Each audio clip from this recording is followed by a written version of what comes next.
My own son and his wife locked me and my sick wife in the basement of our old house in Charleston, shouting, "This house is ours now." Sitting in that dampness, I whispered to Eleanor, "Quiet. They don't know what's hidden behind that wall." When they left, I moved a loose brick and showed my wife the secret I had guarded for 43 years, the truth about who I really am, a truth capable of destroying everything they think they know about our family. Hello, dear listeners. Thank you for joining me today. Before I begin my story, I'd appreciate it if you'd subscribe to the channel and tell me in the comments which city or country you're listening from. It always moves me to know how far our stories travel. Enjoy the listen. I woke up at 5:30 in the morning, just as I have for over 40 years. I didn't need to look at the clock. The body already knows the time. Outside, the silence still had that pre-dawn thickness.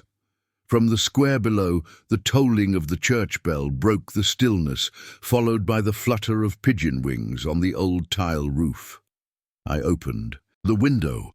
The old Charleston air swept in, cool and mixed with the sweet scent of the jasmine, climbing the balcony's ironwork. The sky was beginning to lighten, and the wind carried the murmur of leaves from the magnolia tree in the courtyard. I heard the whir of a bicycle, and then the sharp smack of the newspaper against the steps, the Charleston Post, like every other day. I picked it up and left it next to the teapot on the wooden table that's older than my own son. I crossed the long hallway of old hardwood where the floorboards groaned with every step we'd ever taken in this house. On the wall, my wedding photo with Eleanor hung crookedly. The golden frame had long lost its shine. I straightened it carefully, caressing the dusty glass. In the living room, I lit the old lamp that rests beside the small display of family heirlooms. I always feel that as long as the flame is alive, so is the house. Then I went to the kitchen. The click of the gas stove igniting, the smell of toasting bread, the boil of the water. It was all part of my routine, the small world I could still control. I sliced the bread, whisked the eggs, and prepared Eleanor's breakfast. As I did every morning before serving, I opened the small medicine box Dr. Miller gave me and counted the pills one by one with the precision of a watchmaker. From upstairs I heard footsteps, sharp heels clicking on the hallway floor. It was Chloe. She always got up later, but today her walk sounded determined, almost impatient. A strong scent of expensive perfume, far too much for the morning, began to fill the house. I set the breakfast tray on the table and looked toward the window. Eleanor was already awake, sitting in her armchair by the white curtain, wrapped in her wool shawl. Her skin, pale but serene, reflected the soft dawn light. When she saw me, she smiled faintly. "Good morning, my love," I said, approaching her. I gave her the first spoonful of warm porridge and then a sip of tea. She squeezed my hand, and that small pressure was worth more than any words. I opened the door to let the fresh air in. The scent of magnolias filled the room again. Then I heard the sound of a car engine. A grey Audi pulled up to the iron gate, the sound of the door shutting, hurried footsteps, my son Ethan's loud voice on the phone. "Yes, tell James to close the deal before Monday. No, I don't care about the risk. I want it signed." His tone was the same as always, impatient, authoritative. I stepped out onto the porch. He hung up just as he saw me. He greeted me with a brief nod and then leaned down to kiss his mother. He barely brushed her cheek. "Mom, you look better today," he said with the voice of someone who speaks without really looking. Chloe came down the stairs at that moment, still in a silk robe. She held a coffee cup in one hand and had an expression of impatience painted on her face. "Dad," she called from the hallway, "the Wi-Fi isn't working again. Can you check it?" I didn't answer. I just nodded, left the tray on the counter, and went to the small study in the back where I keep my tools. The router was blinking faintly. I reset it, and as I waited for the lights to come back on, I heard Ethan and Chloe laughing in the living room, talking about a dinner at the Cypress Grill. I returned to the living room. Eleanor had fallen asleep, her breathing calm. Chloe, however, had taken the opportunity to remove the lace tablecloth from the table and replace it with a modern grey one that clashed with everything else in the house. "This looks fresher, more current," she commented, without looking at me.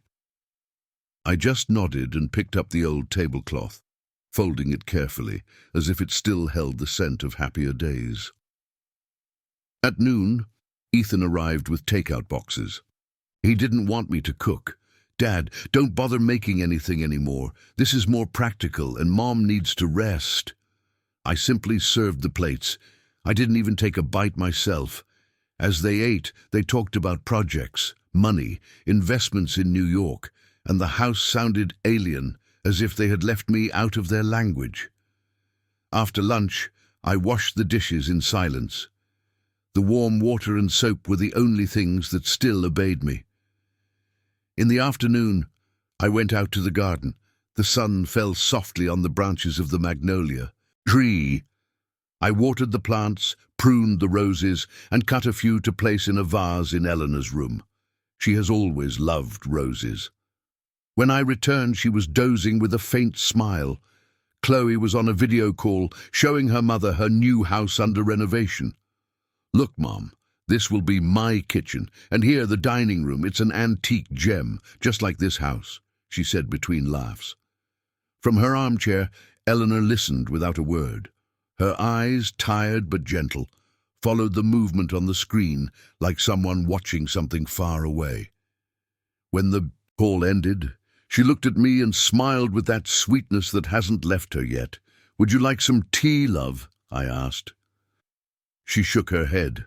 I tucked the blanket around her legs and stayed there a moment, watching the afternoon light filter through the curtains, painting the room in a golden hue. As night fell, I went down to the basement to look for a can of paint. I wanted to repair the hallway window. I switched on the old fluorescent bulb. The air was cold, damp. The smell of wood and dust made me cough. The wine bottles from old Walter were still there, covered in cobwebs. I ran my hand over one of them and read his name engraved on the label, Walter Morgan, 1978. I stood there staring at the faint reflection of the light on the glass. The house held its history, but the echo of new footsteps had changed it. It didn't sound the same, didn't smell the same. I turned off the light and slowly climbed the stairs.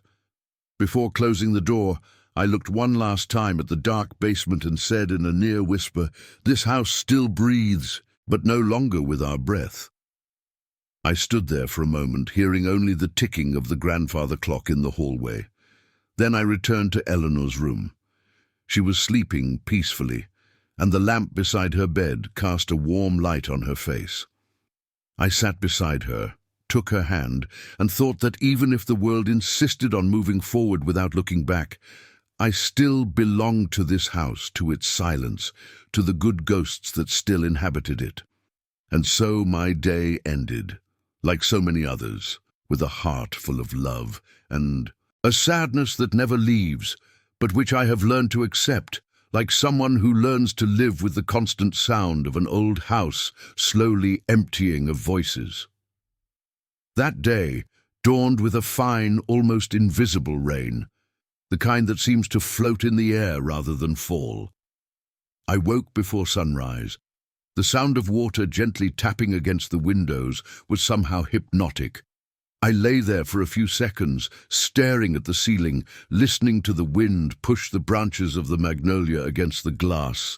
The air was damp and cold. The room smelled of old wood and medicine. I turned on the small bedside lamp. The yellow light barely illuminated the wedding portrait hanging across from the bed.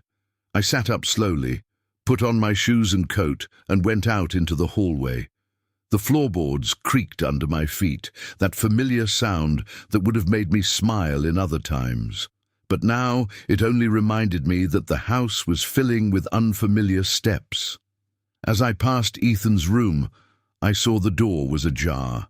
Inside, the blue glow of a screen flickered in the darkness. The sound of a woman's voice came from the phone's speaker. Some radio host talking about fashion and celebrities. Chloe was awake, lying in bed, her hair loose and headphones hanging around her neck. She was wearing a white face mask and holding her phone. The room smelled of expensive perfume and nail polish. I continued onto the kitchen. There, the air was different, denser, more mine. I lit the stove, put water on to heat, and started preparing breakfast. Black coffee for me, oatmeal with honey for Eleanor, and a soft-boiled egg with a piece of toast, all in the same order as always. When the coffee began to release its bitter aroma, I heard footsteps approaching. It was Chloe. She was wearing a cream-colored silk robe, her hair tied back, her arms crossed over her chest. She leaned against the doorframe and wrinkled her nose. "That buttery smell again," she said, her tone a mix of mockery and disdain. "It smells like an old hospital." I didn't reply. I just flipped the egg with the spatula and let the sound of the sizzling oil cover the silence.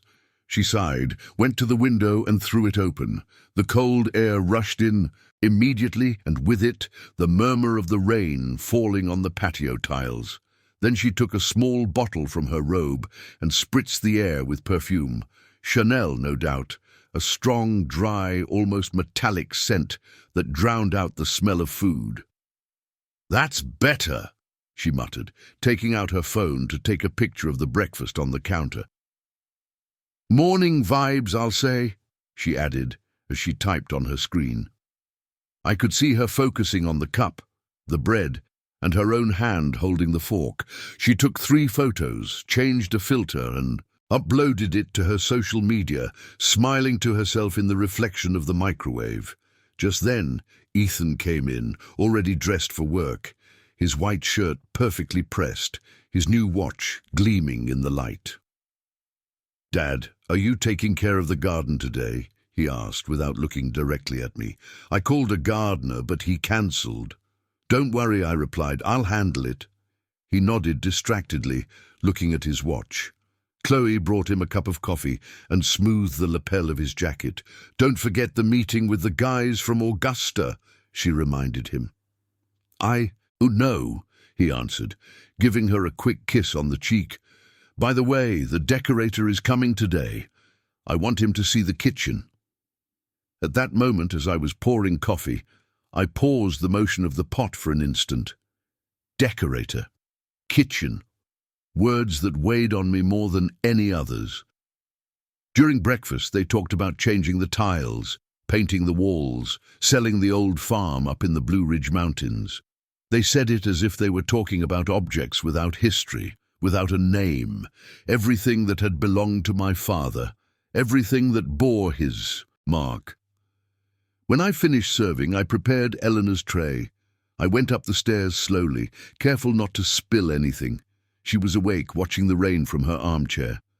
I smiled at her. "I brought your coffee, love," I said. I helped her sit up. I held the cup while she took small sips. Then I gave her her medicine, cleaned her hands with a damp towel, and opened the window to let in the fresh air. She closed her eyes for a moment, took a deep breath, and said in a low voice, "That girl doesn't look you in." The eye.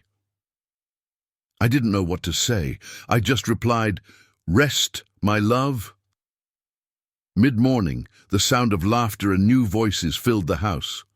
I went downstairs and found Chloe in the living room with 3 young women, all in light-colored dresses and with phones in their hands. "Dad," she said with an almost condescending tone, "I invited some friends for lunch, nothing formal." On the table were bottles of wine, small plates with appetizers, and a vase that wasn't Eleanor's. One of the girls went to the window, took a picture and said, "What a beautiful house, it's like an antique gem." Another laughed. "Yes, the kind you'd use for a period film." I tried to remain polite. I served water, offered bread. Meanwhile, Eleanor was downstairs, lying on the sofa, covering her eyes with her arm. The noise was bothering her. The laughter went on for hours.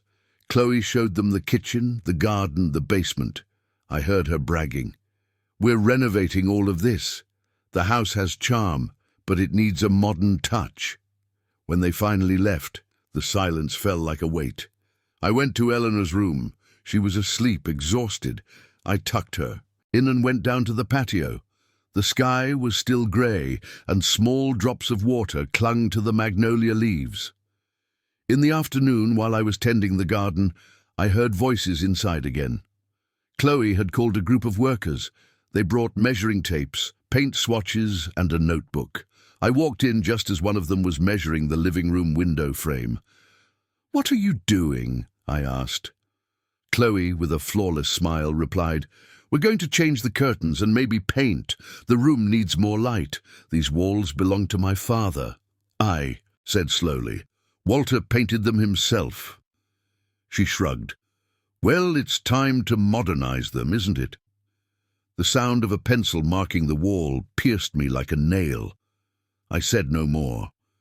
I went to the hallway, took my coat, and went out to the patio. I stood in the rain for a few minutes, watching the water slide over the tiles.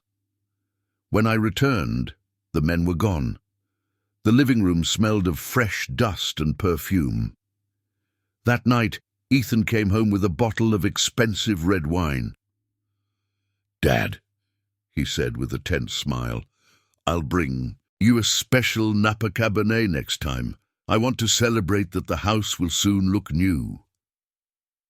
I didn't answer. I just sat by the window. Outside, the raindrops hit the blinds. Inside, their laughter filled the dining room. I looked at the reflection of the wine in the glass and thought of my father, of how every brick of this house had been laid by his hands.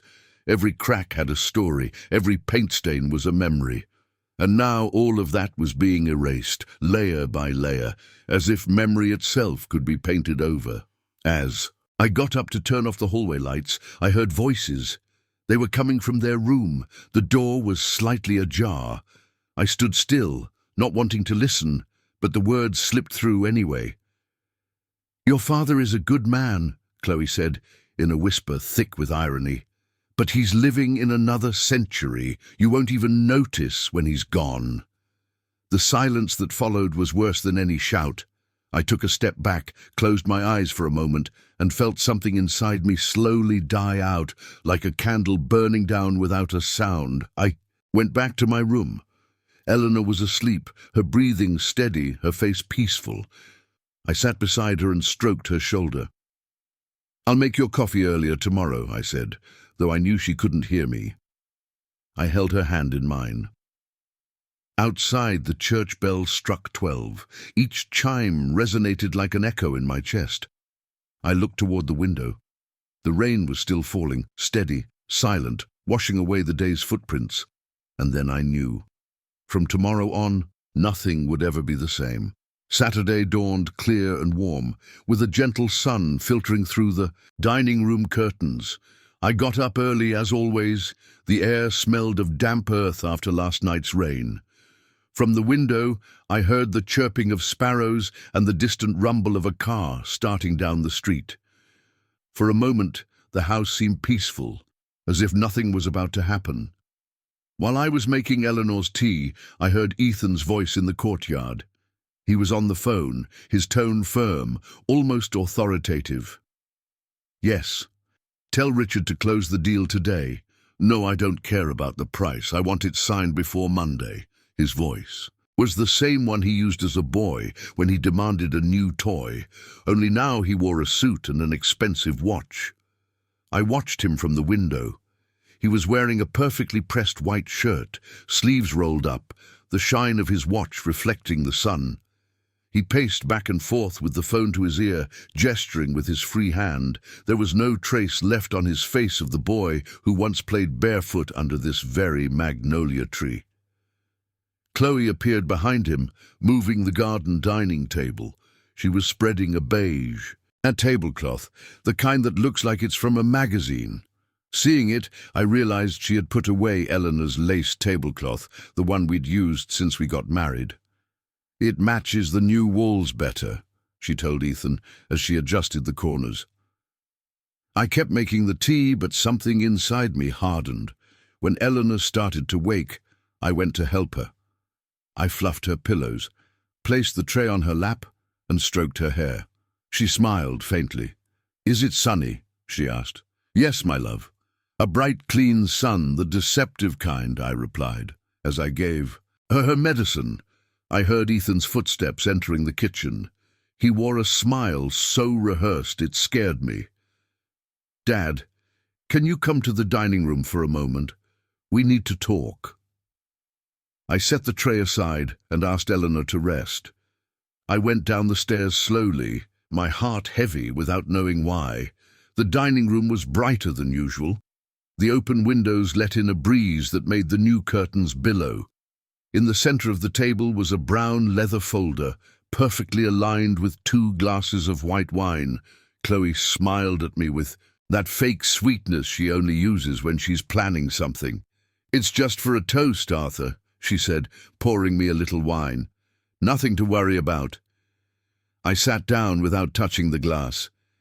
Ethan settled across from me, folded his hands on the table, and adopted the tone of someone about to close a deal.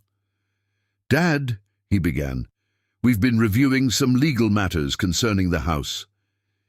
He opened the folder carefully, as if revealing a delicate secret. He pulled out several documents with red seals and signatures I didn't recognize. On the first page I read, "Deed of ownership transfer, Morgan family residence. We don't want any problems when the time comes," he continued.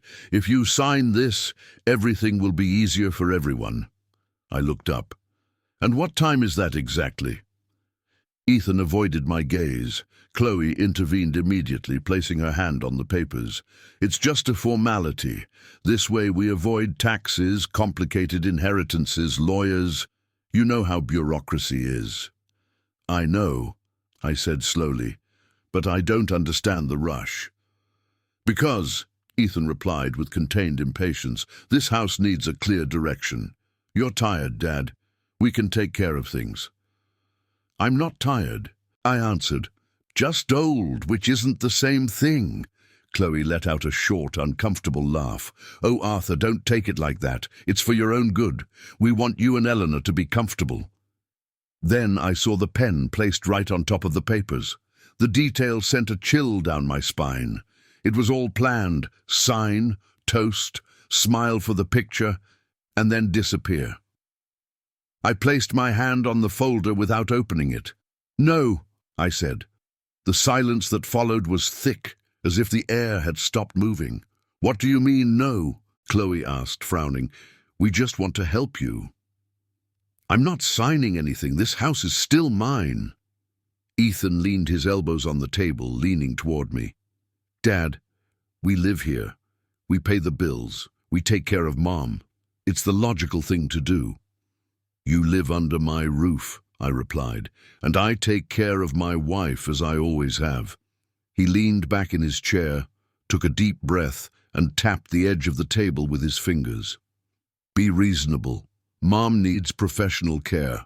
I've already found a place at Magnolia Manor, just outside of Atlanta. It's a good facility." For a second I understood. "What are you saying?" Chloe, quick to jump in, added, "A center with 24-hour doctors, gardens, private rooms. You could visit her on weekends."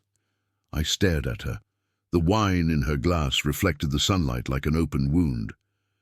"You want to lock your mother up in a facility?" Ethan looked down. "It's not locking her up," he muttered. "It's moving forward." At that moment, from the next room, we heard the faint clinking of a spoon against a cup. It was Eleanor, her way of saying, "I hear you." I stood up slowly. "We're not discussing this again," I said. Ethan tried to stop me. "Dad, don't be like this." But I had already turned away. I walked down the hallway without looking back.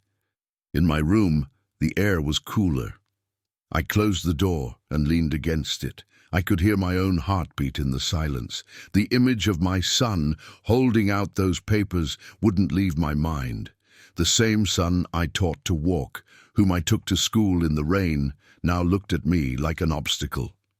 That night, the house was once again filled with whispers. From my bed with the door ajar, I heard Ethan and Chloe's voices in the living room. "Your father doesn't understand anything," she was saying. "If he won't sign, we'll have to do it our way." "Yes, but it has to look voluntary," he replied. "I don't want any trouble." Their footsteps echoed in the hallway, and then silence. I got up, went to the window, and opened it. The night wind came in, smelling of dampness and magnolia blossoms. In the distance, the church bell struck 11. I stood there, breathing deeply, feeling the weight of the air. I knew something had broken forever.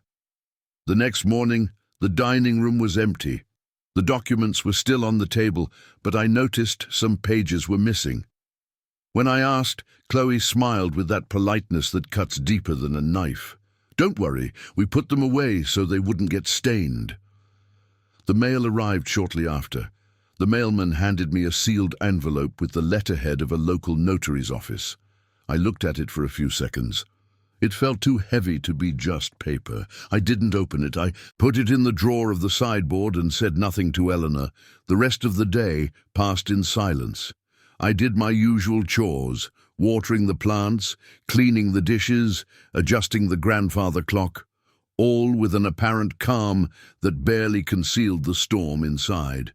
That night, as I turned off the hallway lights, I noticed a faint glow coming from the study. I approached silently. The door was ajar. Inside, Ethan was at the photocopier, stacking documents. Chloe was examining sheets against the light, comparing signatures on her computer screen. "This one doesn't look right," she said. "Make it the same." "No one will notice," he replied. I stood still, breathing slowly, my hand resting on the doorframe. I felt the cold wood under my fingers. I didn't want to go in. I didn't want to interrupt them. I wanted to see them as they truly were, without masks. When they finished, they turned off the light and went upstairs, laughing as if nothing had happened. I was left there alone in the darkness. The hallway lamp cast a long shadow of me on the floor. I looked at my hands. They were trembling, but not from fear. I closed my eyes. In the distance, the grandfather clock struck midnight. Each chime sounded louder than the last. The house, my house, seemed to be watching me, and for the first time in 40 years, I was certain that the danger wasn't coming from outside, but from within. From that moment on, I swore one thing. If they had started a game, I would be the first to learn the rules. The sun came in violently that morning, filtering through the curtains like knives of light. The house was too quiet, not the radio, not the ticking of the clock. Not even the birds singing in the courtyard, just the slow hum of the ceiling fan turning lazily over the living room. Chloe left early. She was wearing dark glasses and had a purse slung over her arm. Before closing the door, she said without looking at me, "I'm going to buy flowers for decoration. This house needs some life." She didn't wait for a response. The slam of the door sounded hollow, and then the echo of her heels faded down the street. I prepared Eleanor's breakfast in silence, soft-boiled eggs, toast, the herbal tea that soothed her. Cough. I helped her up, arranged her shawl over her shoulders, and took her out to the porch. The air was warm, heavy with the scent of magnolia blossoms. She closed her eyes for a moment, enjoying the sun on her skin. "It's warm," she murmured. "Too warm," I replied, fanning her with an old newspaper.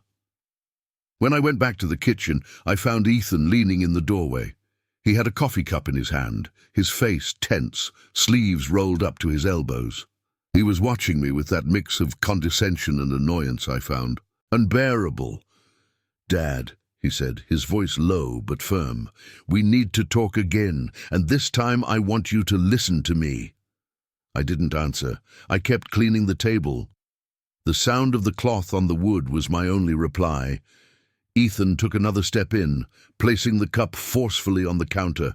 Some coffee spilled and stained the tablecloth. "You can't keep living in the past," he added.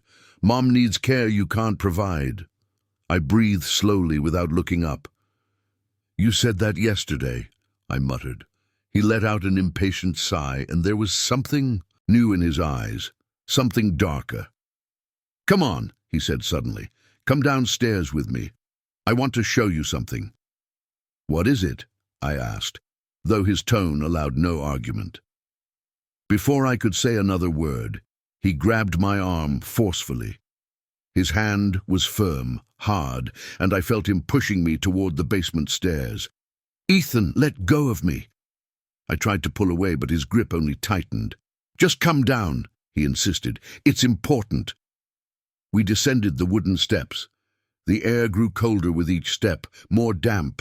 The smell of mold hit me, like an old memory. The light bulbs hung unlit, swinging slightly. When we reached the bottom, I took a step toward the wall to find the light switch, but before I could reach it, Ethan pushed me hard. I stumbled over a box and fell to the floor.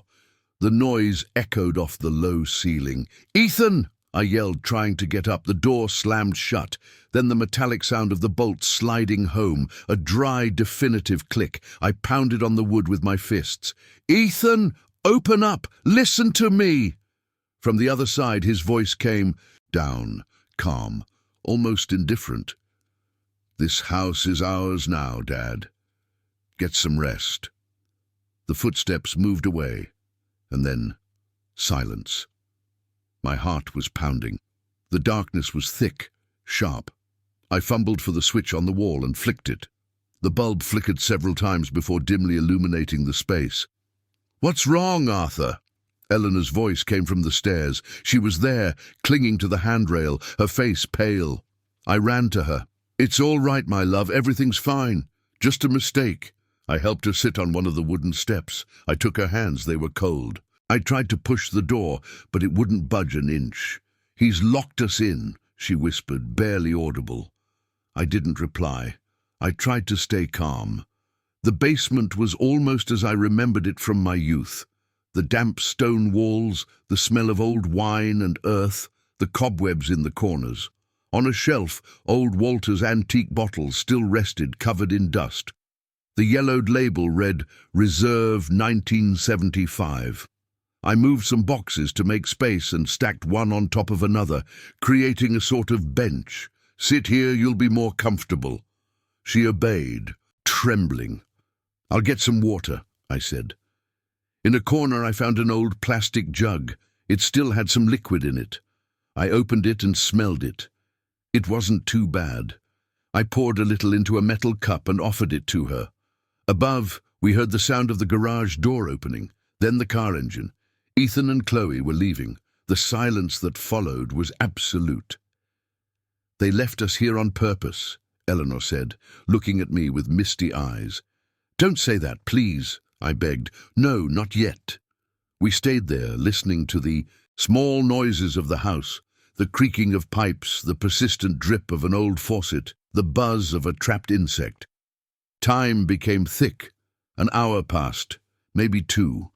The flickering light of the bulb seemed to breathe with us. I took my pocket knife out and opened an old tin of sardines I found in a box. I divided the contents carefully. Eleanor barely touched a bite. Eat, I urged her. You'll need your strength. She shook her head. I'm not hungry. Please, I repeated, and managed to get her to eat a little. The metallic taste of the fish filled my mouth. It was hard to swallow, not because of the taste, but because of the rage. Later, while she slept, I started to walk slowly around the basement, examining every corner. The shadows danced with the flickering bulb. I saw a shelf full of old tools. I remembered being here with Walter many years ago when he taught me how to fix the garden's irrigation system. Every man should know the heart of his house, he had told me. I opened a rusted iron cabinet. Inside were nails, a flashlight with dead batteries, a hammer and a screwdriver. I put them in my pockets. The air smelled of dampness and old paint. Every breath hurt my throat. The wood creaked under my steps. I approached the back wall where the bottles were stacked. One of the walls had salt stains and a crack running from top to bottom. I ran my fingers over it. It was cold, rough. I touched another section of the wall. It sounded different, hollow. I tapped it gently with the handle of the hammer. The echo was different, lighter. "What are you doing?" Eleanor asked, waking with a start. "Nothing, love, just checking. If there's a draft." She nodded, lying back down. Her breathing was heavy. I turned on the old flashlight, and to my surprise, it still had a sliver of light. I used it to inspect the wall more closely. There was a brick that stuck out just a fraction of an inch, as if it didn't quite fit. I pressed it with my fingers. It moved slightly. I did it again with more force. A dry sound, a faint crack. The brick came loose, revealing a dark hole behind it. My heart skipped a beat. I reached my hand in, touched something metallic, cold, rectangular. I pulled carefully and took it out. It was a box, an old tobacco tin. Lucky Strike. The metal was dull, with rust spots, but I could still read the brand embossed on it. I stared at it for a few seconds, not understanding. The flashlight's beam trembled on my hand. "What is that?" Eleanor asked in a weak voice. "I don't know. Something someone hid a long time ago." I sat on the floor next to her. The box was sealed tight, the edge fused by time. I turned it in my fingers, feeling its weight. It wasn't just a keepsake, it held something. The air in the basement grew heavier. I could hear my own breathing mixed with the constant sound of dripping water. I rested the box on my knees and examined it in the yellow light of the bulb. The metal gleamed for an instant, as if returning my gaze from another time. Eleanor looked at me, her eyes half open. "Arthur, what are you going to do?" "I don't know," I answered, but deep down, I did. I held the box with both hands, as if it were alive. And then I understood that although Ethan thought he had buried me in this basement, what he had actually done was open a door that not even he could imagine. The darkness no longer scared me, only the silence. Because now I knew that beneath the earth of this house, within its walls and its secrets, something was waiting to be discovered. I caressed the metal lid with my thumb. Eleanor slowly fell asleep, her head on my shoulder. I turned off the flashlight, let the gloom envelop us, and listened to the rhythm of her breathing. In my hand, the cold box felt heavier than the air. I held it against my chest and closed my eyes. I knew that everything, absolutely everything, had just begun. The yellowish light from the basement bulb flickered as if it were breathing. The air was thick, saturated with dampness, and the sound of water dripping from an old pipe set a slow, almost hypnotic rhythm. Each drop that hit the cement floor seemed to count the seconds we had been there. I moved a couple of wooden boxes to the center to clear some space. As I did, a cloud of dust rose and made me cough. The smell of rotten wood, old paint, and confinement was everywhere. I tasted something metallic in my mouth. "What time is it?" Eleanor asked from the steps, her voice weak, heavy with exhaustion. I took out my pocket watch, the one that had belonged to Walter, and looked at it. The hands were stopped at 9:15, the battery dead for years. "I don't know," I replied, "but it must be around noon." She sighed. Her breath sounded like a soft, broken whistle. I went over to cover her better with my jacket. The skin of her hands was cold. I took the flashlight I had found in the toolbox. I turned it on. The light flickered a couple of times before stabilizing. It didn't provide much light, but it was enough to make out the stone walls and old shelves. I walked slowly, checking the corners. On the right shelf were old wine bottles. I touched one. The label said, "Reserve 1978. When I wiped it with my sleeve, the name Walter Morgan appeared engraved on the cork, like a signature from the past. I ran the flashlight over the back wall, the one on the west side, and then I saw it, a different line, a crack that ran along the mortar between the bricks. There was something strange about that wall. I tapped it gently with the handle of the hammer. The sound it returned was hollow, different from the rest. I felt my heart race. Suddenly I remembered something, a distant image, almost a dream.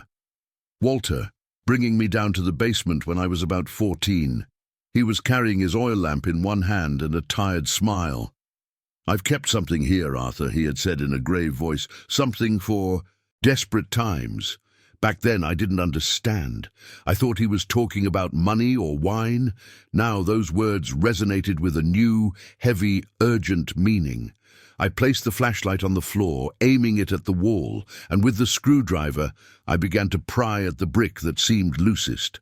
Dust cascaded down, filling the air with the smell of old earth. "What are you doing, Arthur?" Eleanor asked, trying to get up. "Nothing dangerous, love. Just checking something," I said, without looking at her. The brick gave way slowly. I heard a faint crunch and then a dry sound. Crack! The piece moved just a fraction of an inch. I tried again with more force. Finally, the brick slid out, revealing a dark hole the size of a hand. The air that came out of it smelled of metal and old paper. I carefully put my fingers inside. I touched something hard, cold, and pulled it out slowly. It was a rusty Lucky Strike tobacco tin with dented corners.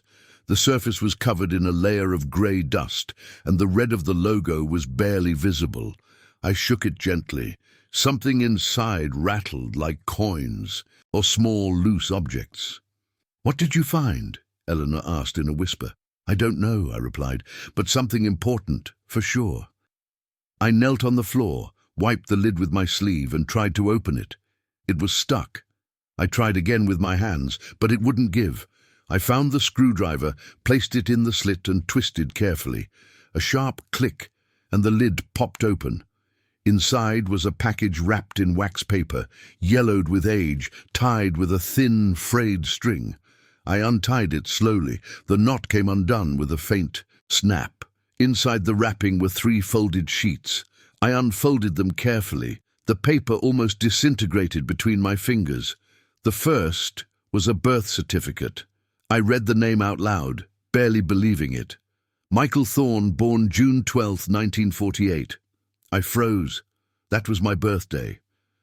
The second sheet was an adoption document with official seals and a clear signature. Walter Morgan.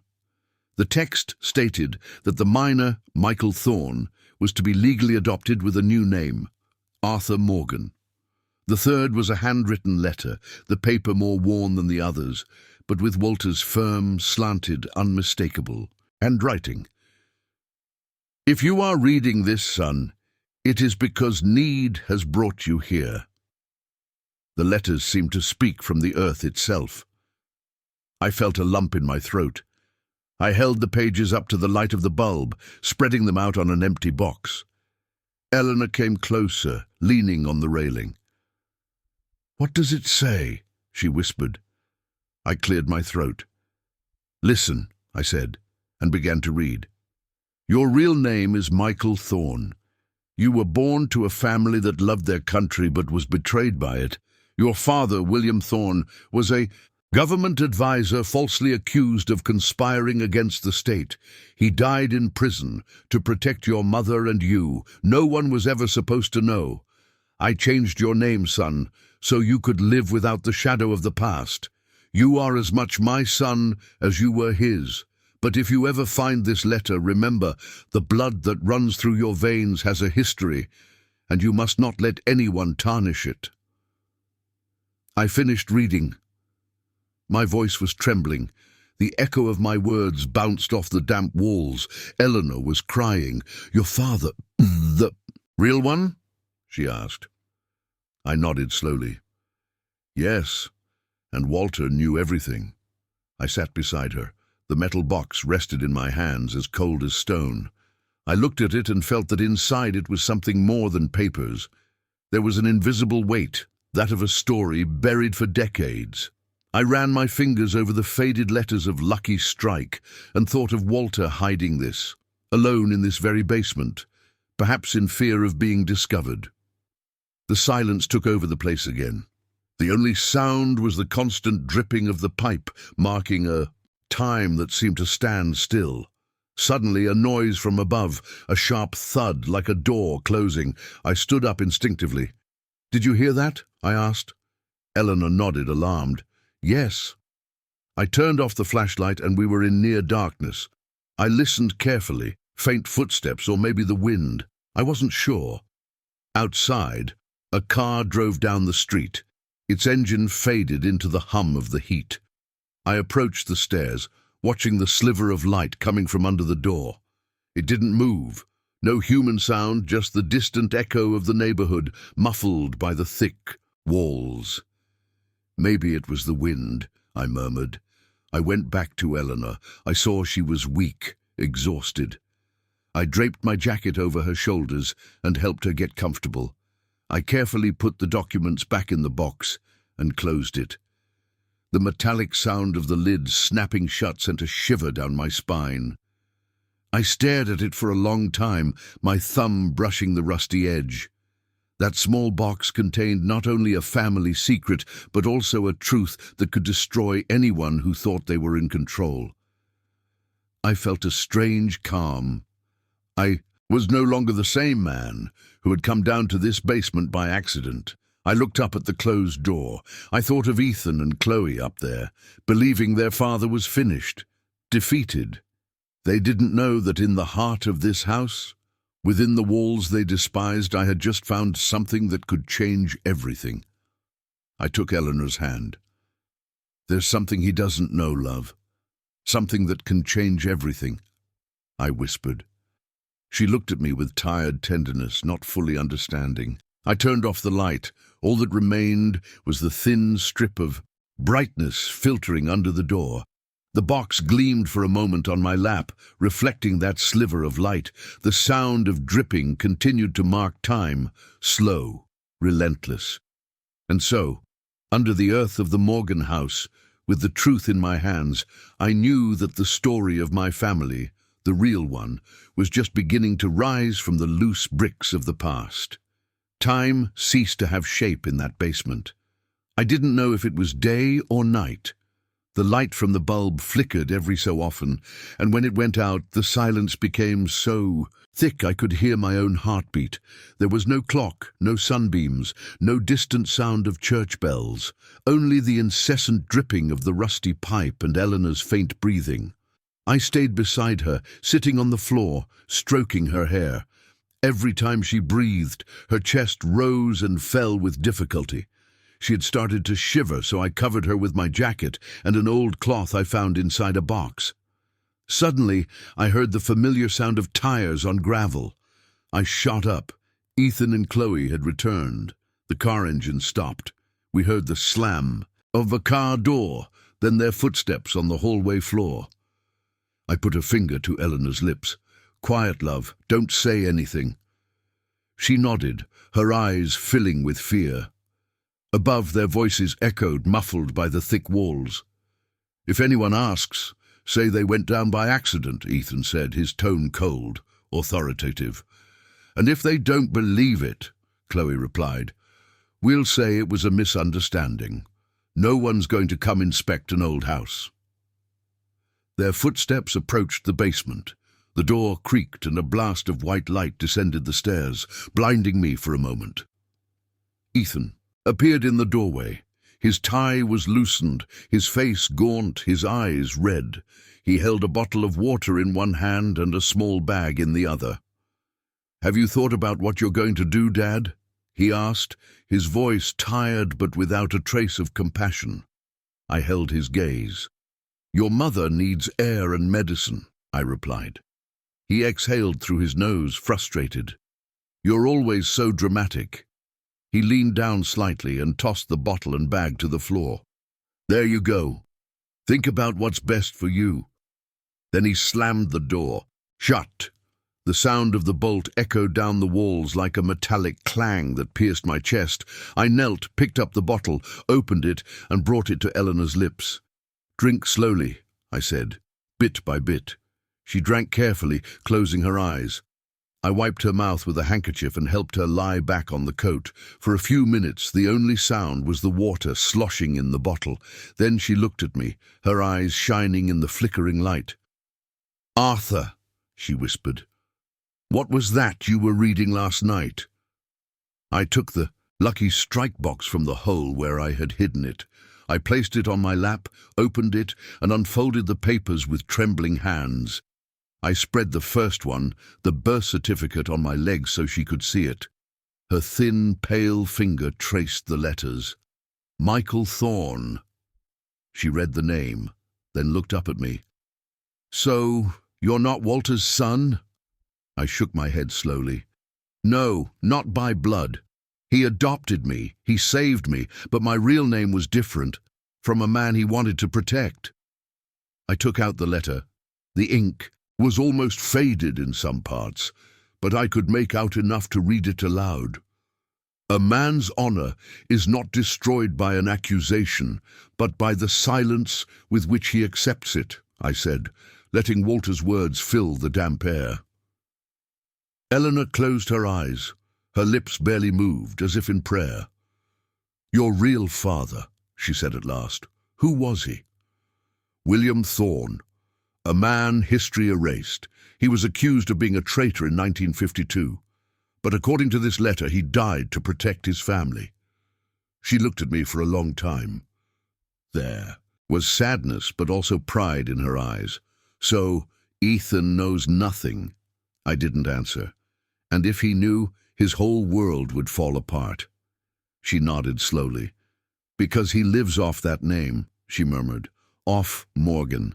Off a man who doesn't belong to him the way he thinks." I remained silent.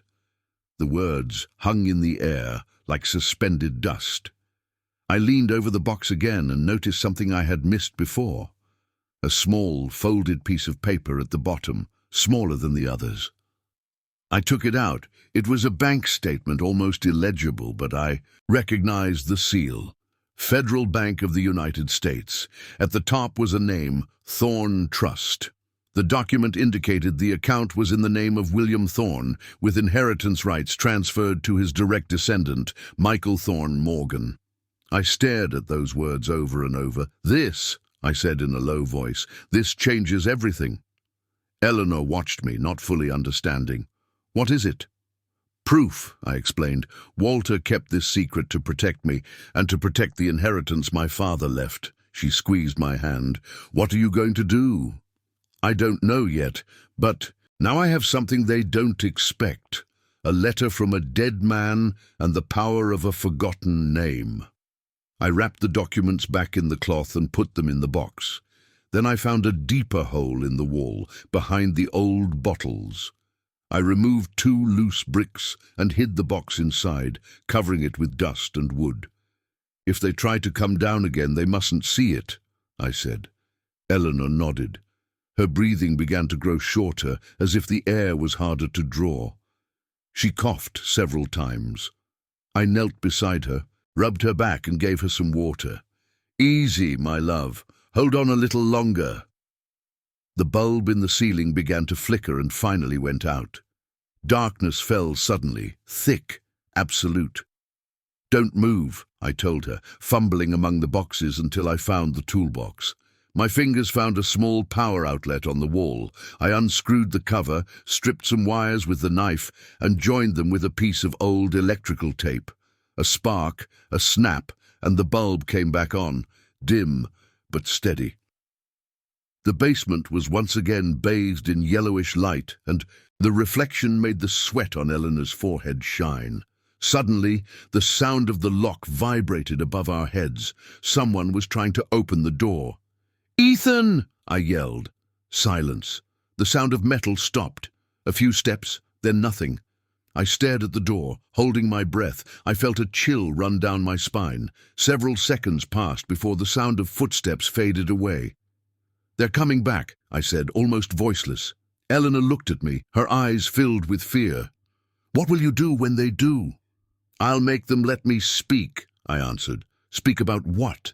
"About who I really am, about what's in my blood." She took my hand tightly, as if trying to anchor me to reality. Be careful, Arthur. Or Michael. I don't know what to call you now. I smiled faintly, though I felt a lump in my throat. Call me what you always have. The name doesn't change the love, Eleanor, but it can change the destiny. I helped her up. We walked slowly to the stairs. We stood on the last step, looking up. Through the crack under the door, a thin line of light stretched across the stone floor. The air was still. I clutched the box inside my jacket, making sure it was well hidden. The cold metal against my chest brought back a feeling I thought I had forgotten. The feeling of having a purpose. I looked at the door, at that small sliver of light. I no longer felt fear. I felt calm, a calm and a determination that burned in my blood, because for the first time in my entire life I knew who I was. Not Arthur Morgan, not the weak old father his son locked away. My real name was Michael Thorne, and that truth sooner or later was going to bring down the walls of this house. The morning dawned grey, with a pale light filtering through the upper crack of the door. Dust particles floated in the air, as if time itself had stopped inside that basement. The sound of an engine came from the courtyard, breaking the silence. I recognized the noise of wheels on gravel. Ethan.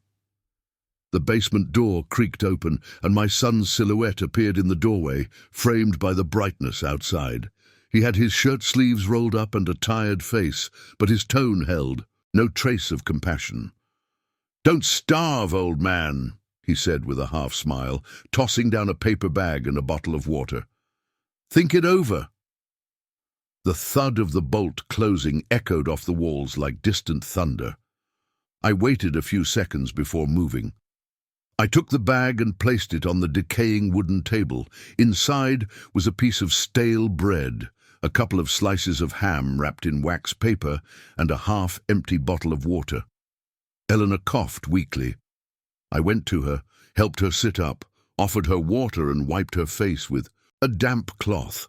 Her skin was cold as porcelain. "Easy, my love," I whispered. "It's almost over." When she lay back down, I took the Lucky Strike tobacco tin from the inner pocket of my coat.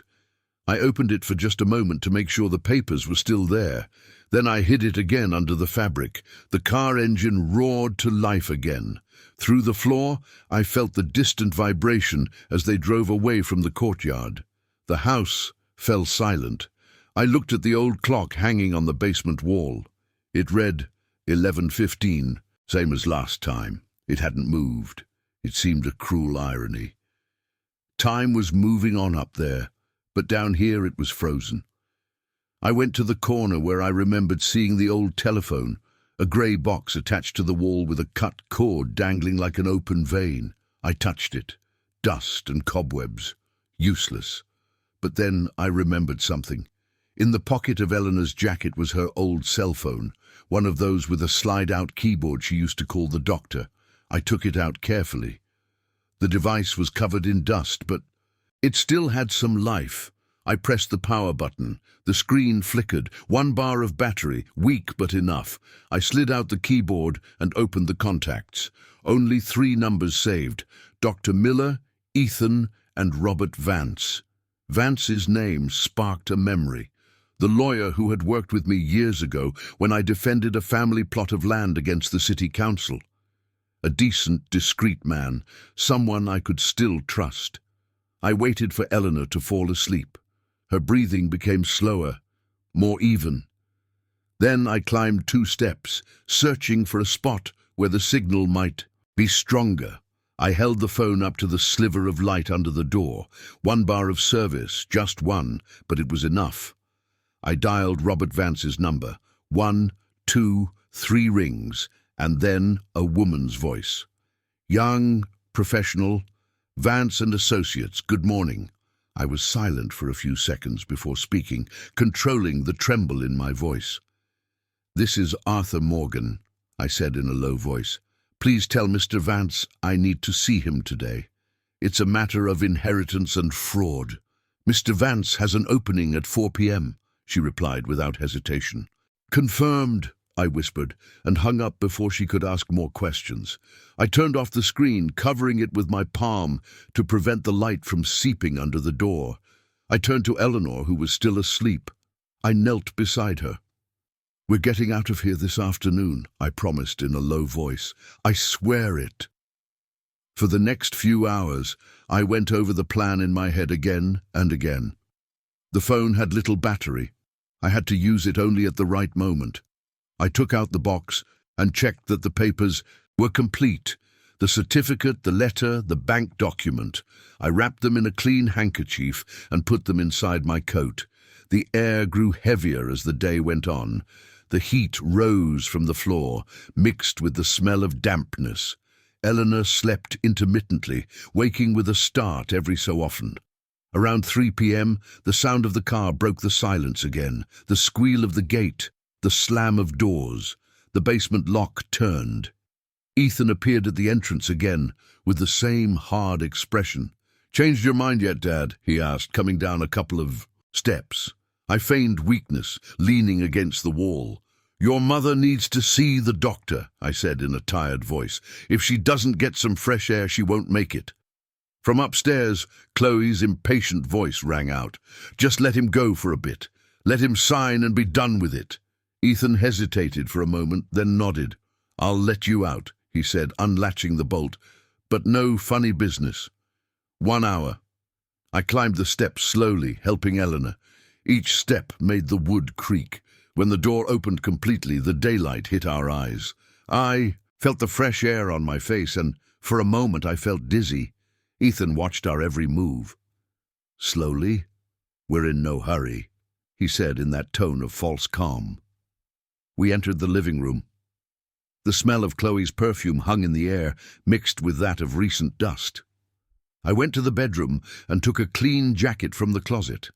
I put the metal box in the inner pocket, making sure it was hidden. Ethan followed me with his eyes.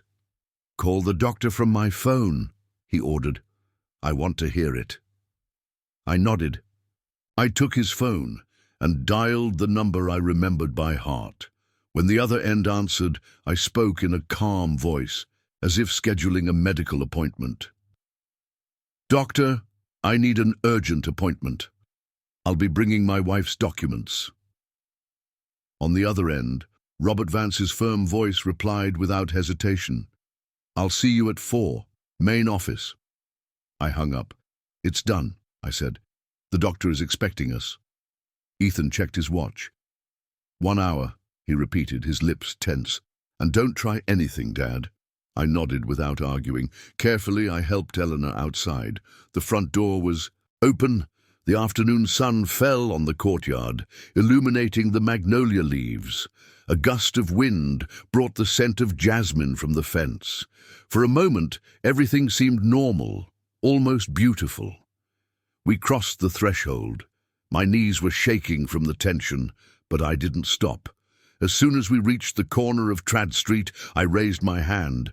A yellow taxi screeched to a halt. I opened the door, helped Eleanor in, and gave the driver the address in a low voice. "The Vance Building on Broad Street." The man nodded and started the engine. Ethan stood in the doorway of the house, watching us. He didn't move, didn't say anything, just raised a finger and looked at his watch, reminding me of the time limit. 1 hour, Dad.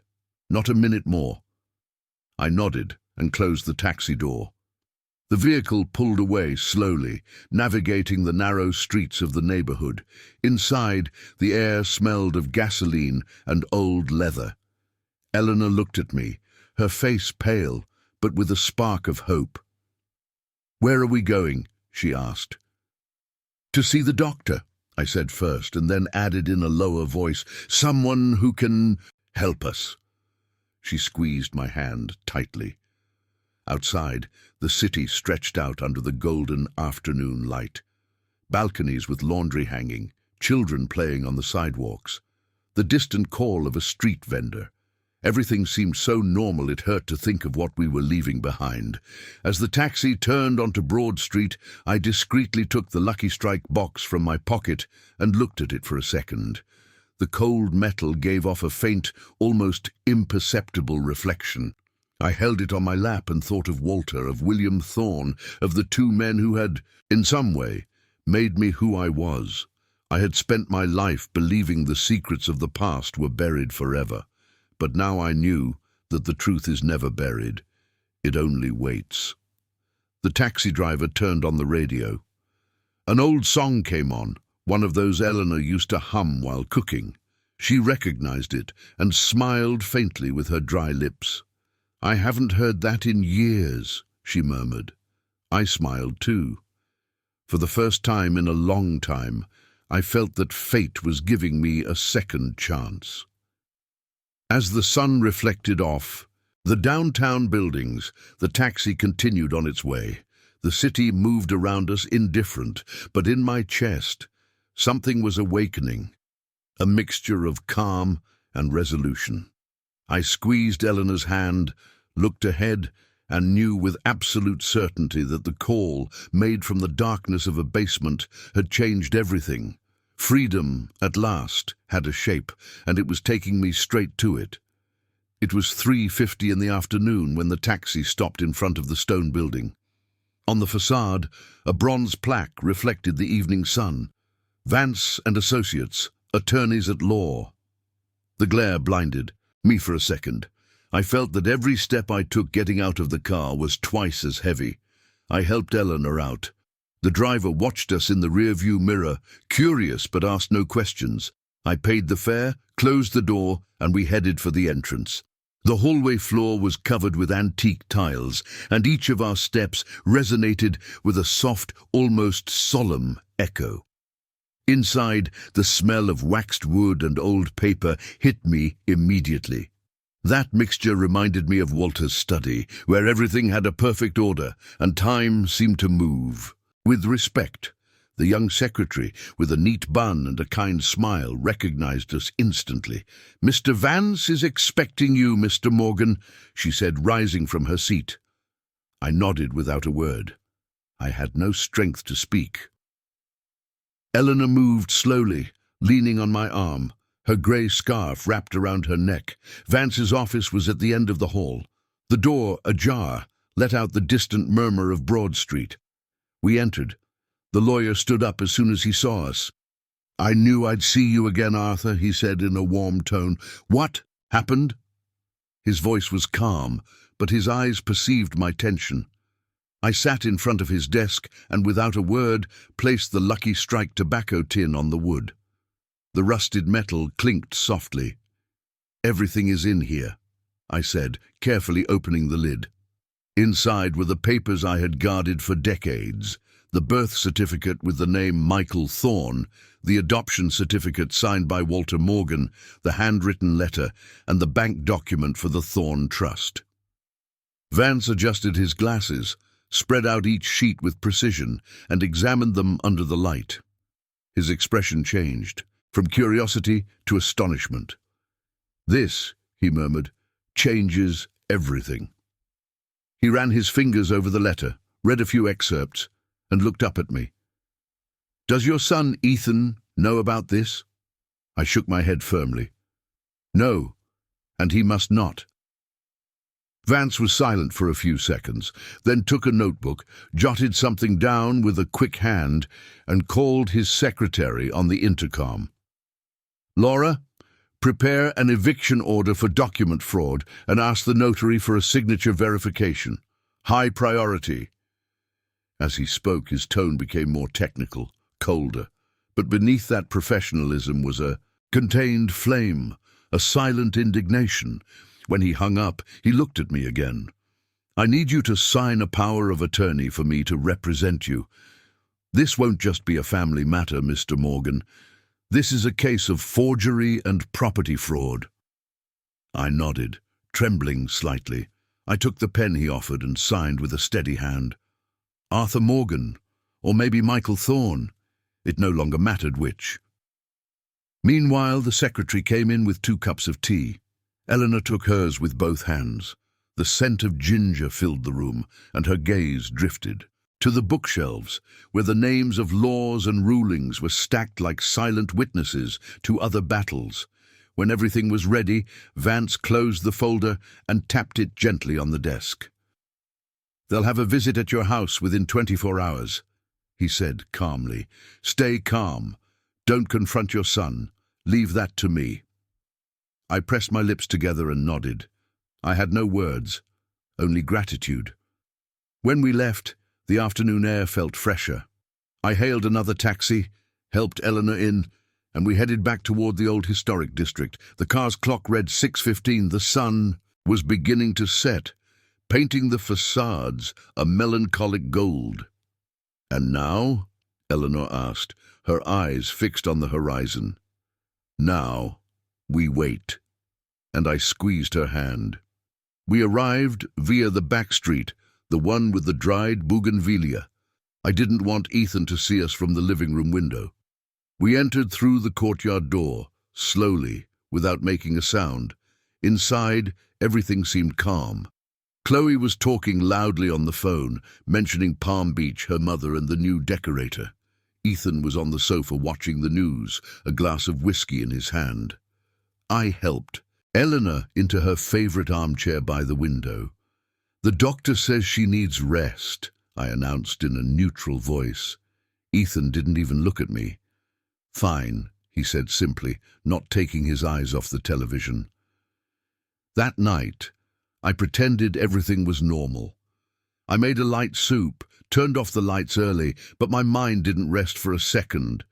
When morning came, the house was quieter than ever. Ethan left early in his grey suit, and Chloe spent the morning browsing on her tablet, suspecting nothing. At 11:05, the doorbell rang. I looked at Eleanor. She understood. Without words, I went to the door and looked through the side window. A dark car was parked in front of the gate.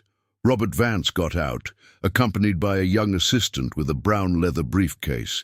I opened the door calmly. "Come in, Mr. Vance," I said, holding the latch.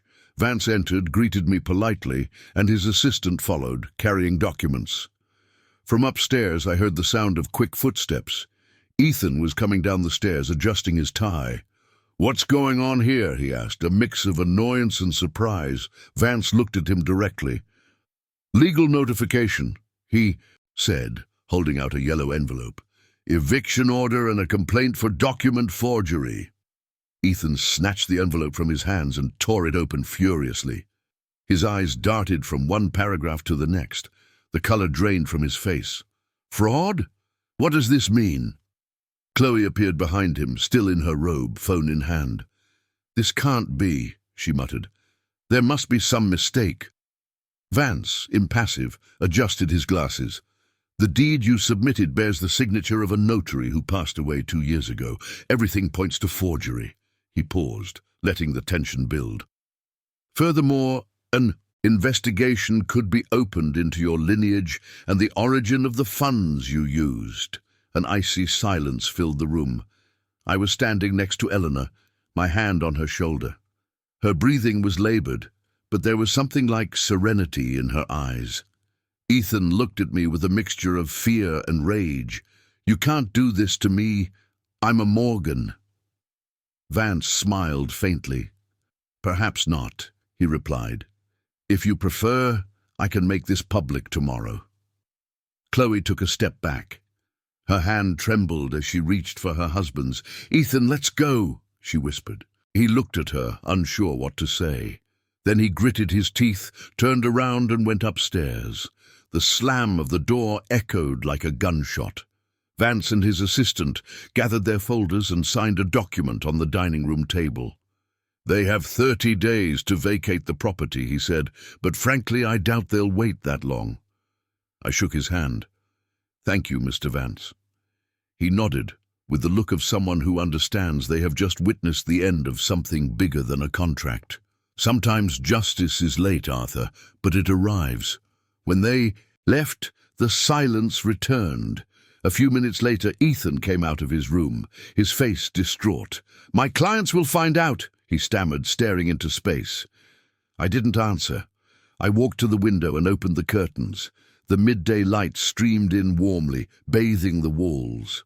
That afternoon I heard them making desperate calls, voices rising and falling, arguments, sobs. Chloe was crying. Ethan was slamming something against the floor. At 11 p.m., as the hallway clock struck the last chime, I heard the sound of a trunk closing. I peeked through the window. Their silhouettes moved under the light of the street lamps. They loaded their suitcases without looking at each other, without speaking. The car started. The wheels spun on the gravel, and the engine noise faded into the empty streets. I closed the gate with my own hands. The metal groaned. Inside, the house fell silent. Only the gentle hum of the wall clock and the scent of magnolias wafting in from the garden.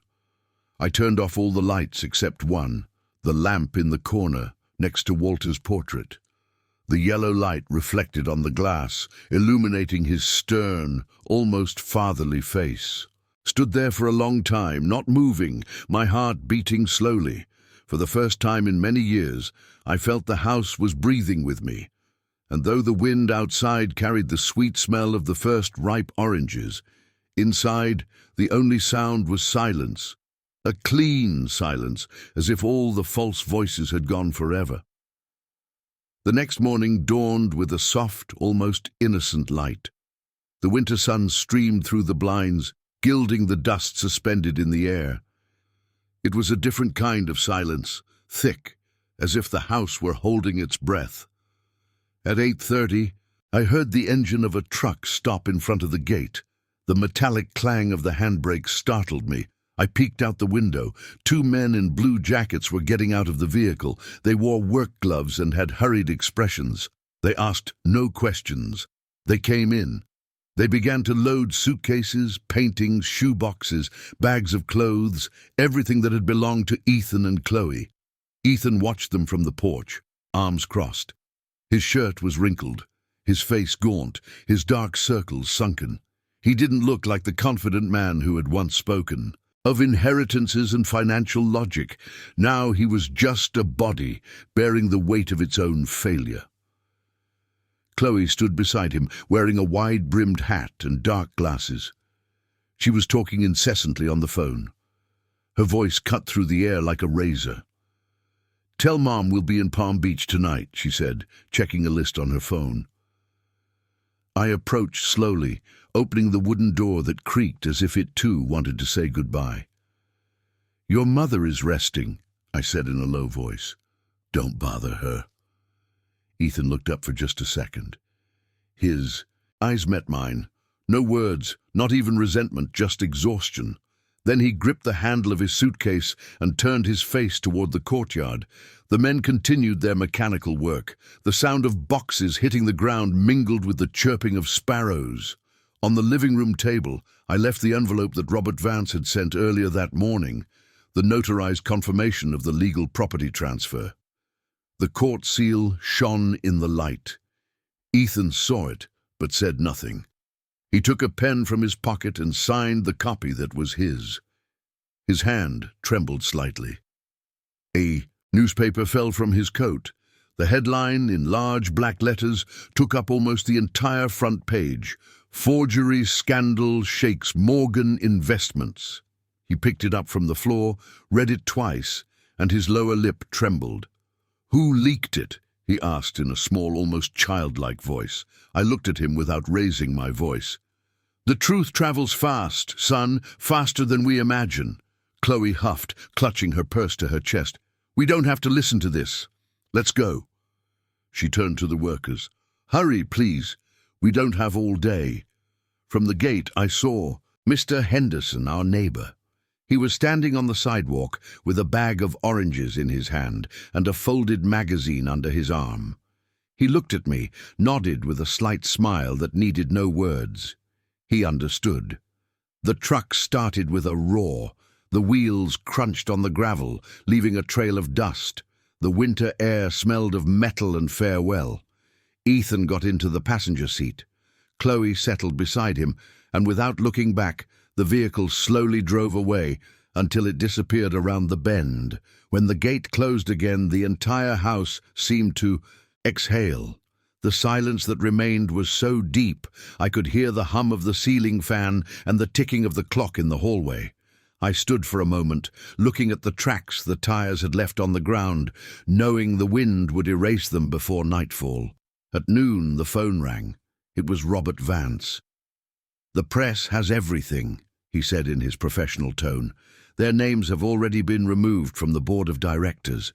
They won't be able to operate any accounts in their name." "Thank you, Mr. Vance," I replied. I hung up slowly and went out to the courtyard. The air smelled of damp leaves and new flowers. The magnolia tree in the back had bloomed again. Sunbeams filtered through the branches like promises. At 4, the mailman appeared with an envelope from the Federal Bank.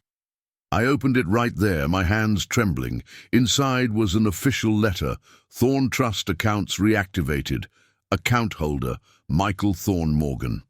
I read my name 3 times, that name that had been buried for half a century. I signed the receipt, put the envelope away carefully, and took it to the small chest under the stairs, the same one that had belonged to Walter. I placed it there among old folders and forgotten keys. I closed it with a click that sounded like justice served. The rest of the day passed slowly, peacefully. As evening fell, Eleanor woke up. The golden light of sunset bathed her pale face. "Are they gone?" she asked in a whisper. I nodded. "Yes, love. They're gone." She said nothing more, just took my hand and gave me a faint smile, one of those that holds a lifetime of silences and forgiveness. That night, I walked through the house. Every room was a memory. In Ethan's room, only shadows remained, an empty cologne bottle, a pair of rolled-up socks, and a picture frame face down. I picked up the frame. It was an old photo from his 10th birthday. He was smiling next to me and Eleanor, holding his first bicycle. For a moment I felt the old urge to justify him, to believe there was still goodness behind his fall. But no, sometimes a father's love consists of letting his son face the echo of his decisions. I covered the bed with a white sheet and closed the door. In the garden, the air smelled of jasmine. Mr. Henderson came through the gate with his slow pace and straw hat. "The silence sounds better today, doesn't it, Arthur?" he said, holding up the basket of oranges. "Yes, my friend. Much better," I replied. We sat on the porch, 2 old men in the shade, sharing the fruit without rushing. We didn't talk about justice or money, just about the weather, about the flowers that were returning, about the buzz of bees among the hedges. As night fell, the peace grew denser, almost palpable. I felt for the first time in years that the house was breathing with me again, not against me. When Mr. Henderson said goodbye, I walked through the hallways, turning off the lights one by one. I passed the study where Ethan used to work. The chair was still turned as if someone had just gotten up. I touched the back with my fingertips. I continued down to the basement. The door was the same, the old lock, the air slightly damp. I went down the first few steps. The gloom enveloped me like a memory. The hanging light bulb was still there. I turned it on. Its yellowish light revealed the stains of time on the walls. I walked to the corner where the brick had come loose, that hole that once showed me the past and gave me back the truth. I rested my hand on the rough surface of the wall. "Thank you, old Walter," I whispered. I closed my eyes. I could imagine his calm, noble voice. "When the day comes, do the right thing, even if it hurts." And I had. I went up slowly, turning off the light. In the distance, the church bells rang 7 times. The sound came softly, like a blessing. When I went out to the garden, the sky was tinged with violet. The wind rustled the leaves of the magnolia tree, and the scent of newly opened blossoms filled the air. I took a deep breath, my heart at ease. The house was at peace. Eleanor was sleeping in the armchair, the blanket up to her neck, her face serene. And I, for the first time in a long time, felt that winter didn't bring cold. It brought justice, it brought silence, it brought, at last, forgiveness. 6 months have passed since that night when the wind, brought the scent of magnolias, and silence returned to inhabit the house. The old historic district has awakened again with spring, and with it, a different murmur in the streets. I wake up every day at 6, as always. Habit is still stronger than rest. I open the windows and let the warm air in, mixed with the aroma of the blossoms in the courtyard. From the corner, you can hear the baker shouting his wares and the echo of horses' hooves still pulling some delivery carts. The basement, that dark place where despair imprisoned me for days, no longer exists as it was. I transformed it with my own hands. Now it's a bright studio with a light wood floor and freshly painted white walls. The small oval window lets in the morning light and reflects it on the shelves where I keep Walter's old notebooks, the letters and the restored documents. Sometimes I just stand there in silence, listening to the creaks of the living house. Eleanor says the place no longer breathes sadness, and she's right. She's sitting by the living room window, wrapped in her beige wool shawl, knitting a scarf with a pale blue yarn.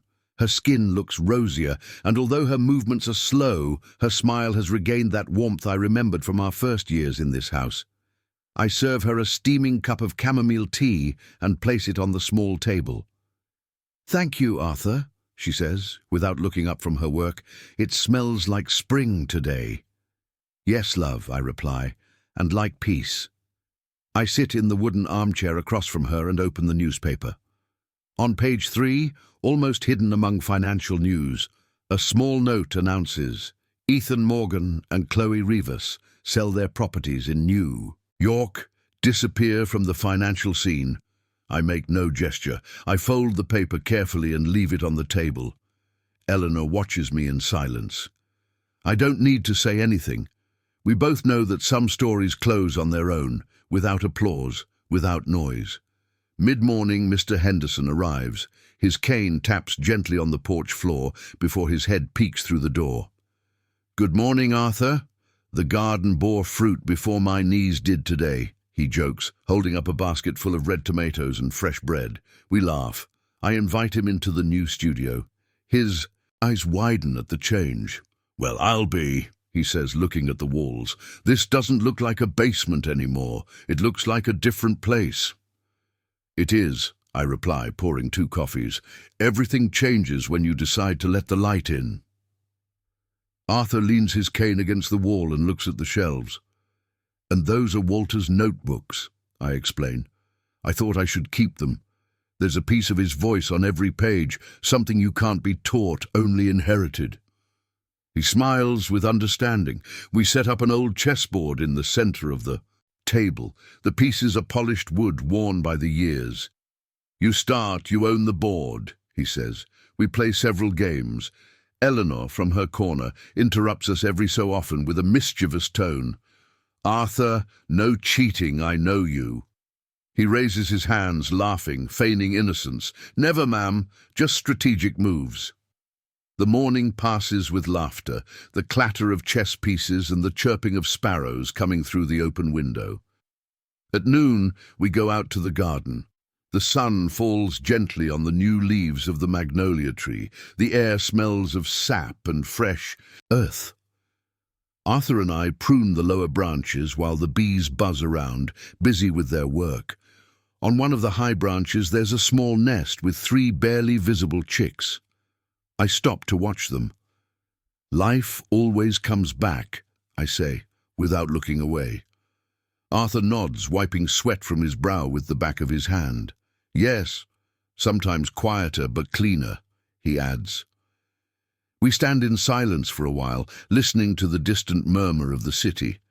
In the afternoon, the sky fills with thin clouds, and a gentle rain begins to fall.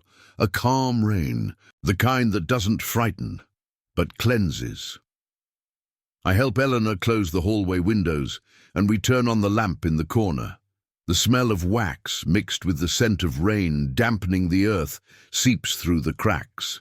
The sound of drops on the roof is a lullaby. I go to the studio closet and take out the old Lucky Strike tobacco tin. I've cleaned and polished it. It now shines, its corners still dented, but dignified. I place it on the main shelf, among the books. Eleanor looks up from her knitting. "You still keep that?" she asks, a mix of tenderness and curiosity. "Yes," I reply. "It's part of our story and of a truth that can't be erased." She nods, still smiling. At 7 o'clock sharp, the hallway clock chimes.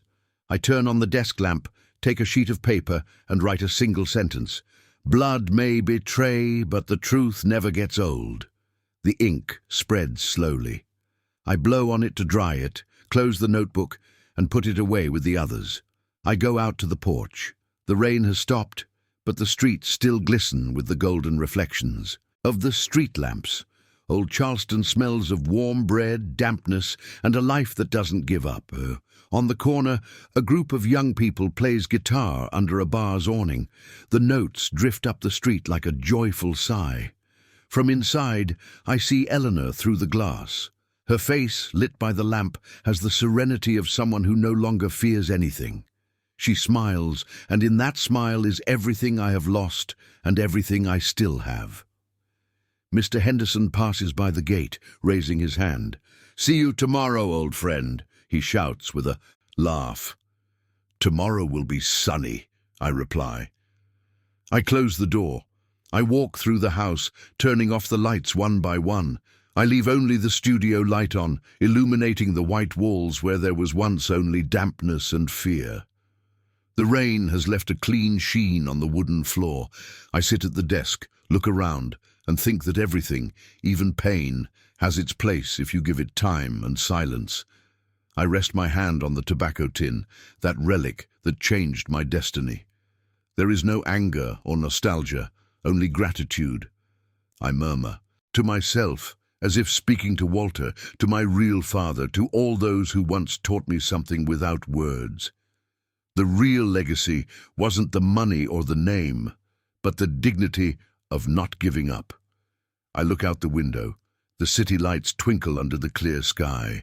The wind carries the scent of magnolia blossoms, flooding the studio.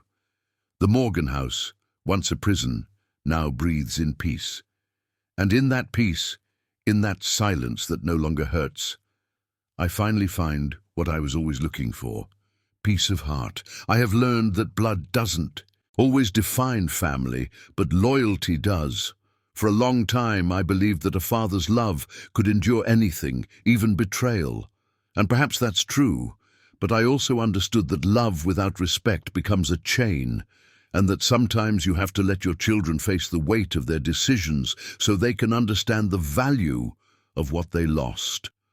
I forgave, not for them, but for me, because bitterness ages the soul more than years, and forgiveness cleans the house of the heart. Today, I look at Eleanor and I give thanks. Thank you for still being here, for reminding me that dignity is never negotiable, and that even in the darkness of a basement, the truth can be the light that saves you. I wish for every family who hears this story to find peace before pride, understanding before distance, and love before resentment. May everyone's home be filled with respect, patience, and second chances, and may God bless those who love without expecting anything in return.